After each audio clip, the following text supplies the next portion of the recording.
Today we will study about weathering. What is weathering? Weathering is the action of element of water and climate over earth material. ये एक action होता है जिसके द्वारा rocks को टुकड़ों में टूटती है.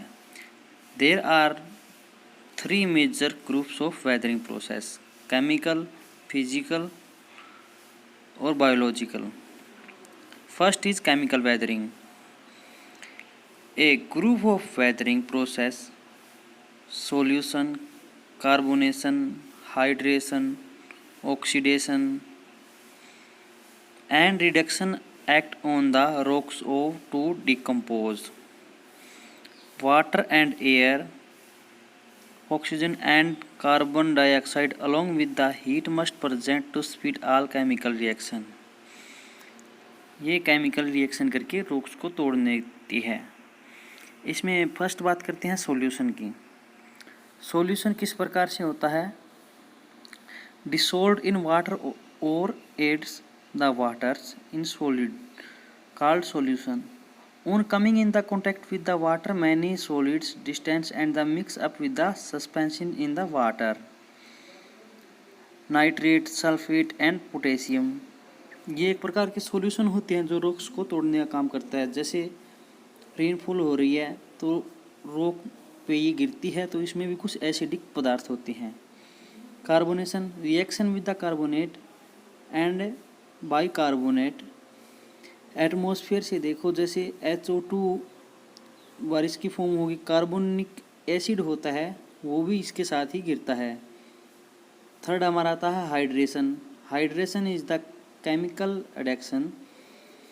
जैसे कि किसी रॉक पे आपको पिक में दिखाया गया है कि रेनफॉल हो रही है और इसमें मोलिकुलर है वो उसके ऊपर एक ही जगह पे गिरती है. इससे इनमें स्ट्रेस होती है या इनमें कोई खिंचाव होता है, इस कारण ये टुकड़ों में टूट जाती है. Wetting and drying and the repetition of this process result the cracking of the overlying material. और इसी कारण मटेरियल टूट जाता है, वो रॉक के टूट जाती हैं अपने स्थान पे. Oxidation and reduction. ऑक्सीडेशन क्या होता है? Oxidation means the combination of mineral with oxygen to form oxide और hydroxide. Oxygen is absent, reduction takes place. अगर ऑक्सीजन ज़्यादा होगी तो ऑक्सीडेशन होगा, और रिडक्शन कम हो गई तो रिडक्शन होगा. रेडी एक्सेस टू कीप, आपको डायग्राम में दिखाया गया है molecule structure. Broke down the occur due to the disobstruction और causally by addiction of oxygen. Oxygen अगर ज़्यादा होगी तो भी इसमें मॉलिक्यूल ज़्यादा इफेक्ट करेंगे और रॉक्स को ब्रेक्स करने में सहायता करेंगे. इस कारण रॉक में ब्रेकिंग होगा और क्रैक आ जाएंगी, जिससे हमारा वेदरिंग प्रोसेस स्टार्ट होगा. यही है ऑक्सीडेशन और रिडक्शन में. अब बात करते हैं फिजिकल वेदरिंग. इसका सेकंड पार्ट है जो फिजिकल वेदरिंग. इसको मैकेनिकल वेदरिंग भी बोलते हैं.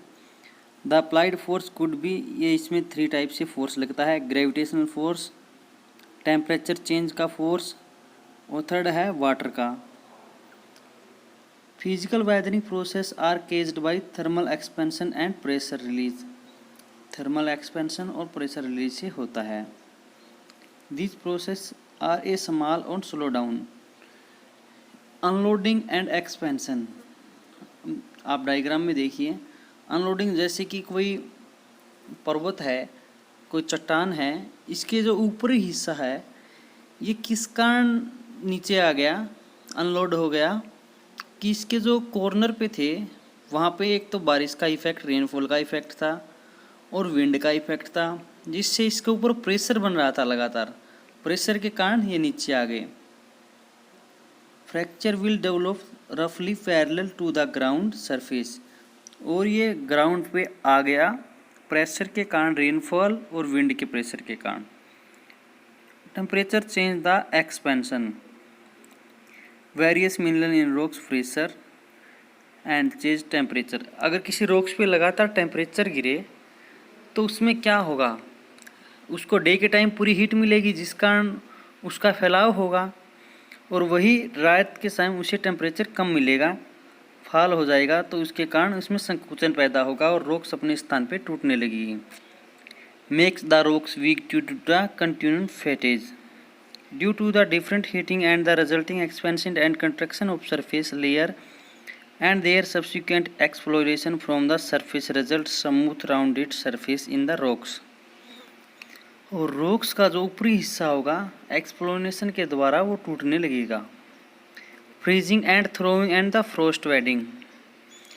अगर किसी भी चट्टान में रॉक्स में क्रैक्स है वहाँ पे वाटर जाता है और वो जम जाता है, जमने के बाद वो बार बार बॉयल होगा, गर्म होगा और वो पिघल जाएगा और बार बार वापस रात के समय वापस वो फ्रीज होगा तो वो जम जाएगा. ये किस एरिया में बात होगी?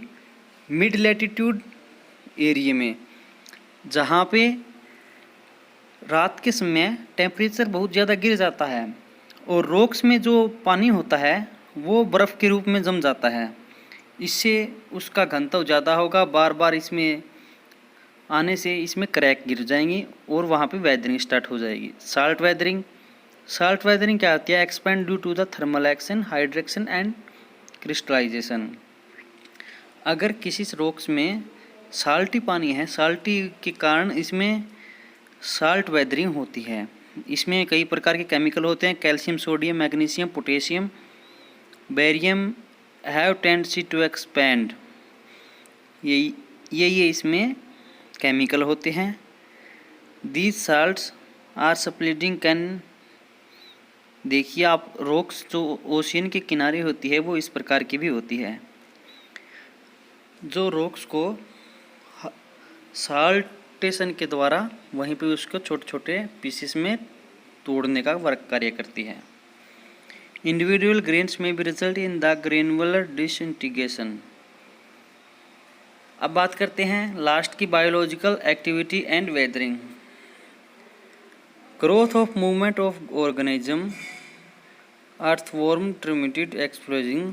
जैसे कि आपको एक पौधा दिखाया गया है. New surface, chemical attack and assistant to penetration the moisture air. Human being also disturbing the vegetation, plugging and cultivation soils. Human being में इसको इफेक्ट करता है सॉइल को. Also help the mixing of created new contact between the air and water, minerals in the earth materials. इसमें सहायता भी करता है साथ में मिनरल को मिलाने और वाटर को ऐड करने के अंदर, जिससे मिट्टी की उर्वरता बनी रहती है. Decaying plant and animal matter help in the production of humic. इसमें हेल्प भी करते हैं एनिमल और प्लानेट. अब बात करते हैं some special effect of weathering. Some special effect कौन से हैं? Physical weathering is process of unloading. Physical weathering में हमने बताया था कि रॉक्स होती है, वो फिजिकल वेदरिंग के कारण इसका ऊपरी हिस्सा रेनफॉल, विंड के कारण प्रेशर पड़ता है और ये साइड वाली रॉक पैरेलल में आके इसकी आ जाती है. Exploration is the result. Exploration क्या होता है? The temperature change and exploration dumps atom the top of the result due to the unloading and the thermal expansion. Exploration इसकी ऊपरी परत का उतरना, किसी भी चट्टान की जो ऊपरी परत विंड और रेनफॉल के द्वारा उतर जाए. अब बात करते हैं significance of the weathering. Weathering के लाभ क्या हैं? Weathering process are responsible for the breaking down. Weathering होता कैसे है कि चट्टानों का टूटना अपने ही स्थान पे, breaking down the rocks into smaller fragment. Some special effect of weathering, a result of forest and forest depend upon the depth of weathering mantle. क्या होता है कि जो फॉरेस्ट है वो सोयल पे डिपेंड है और सोयल वेदरिंग से ही बनती है, जिससे रॉक छोटे छोटे टुकड़ों में टूटती है. Biomes and biodiversity basically a result of forest. और ये बायोम है, ये फॉरेस्ट है, ये इसी से बनते हैं. Weathering of the rocks and deposits help to increment of concentration of certain valuable ores और iron, manganese, aluminium, copper with one great importance of the national economy. और इसी से हमारी नेशनल इकोनॉमी है वो बनती है। अब बात करते हैं मास मूवमेंट की। मास मूवमेंट के बारे में हम कल स्टडी करेंगे। आज के लिए इतना ही। Okay student, thank